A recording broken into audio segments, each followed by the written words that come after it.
Aceasta este campania împotriva fumatului, mai ales la testoase, nu știu dacă mă înțelegeți.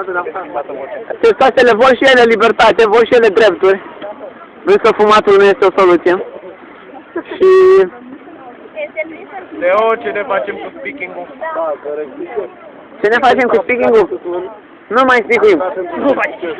O lăsăm pe testoasă să fumeze până moare, pentru că am închis aici în acest parc. Parc pentru testoase, sună foarte poetic. Ce țigana mamiei de treabă, care mai are un pic și cade, iar noi așteptăm să se vadă acest moment, să se vadă cât de nociv este fumatul. 5, 4, 3, 2, 1...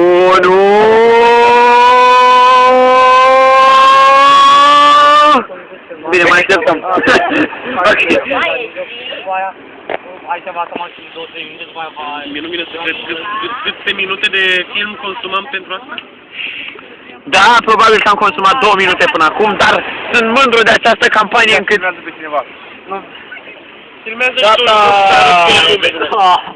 Bă, m-ați derutat. Sunteți niște răi?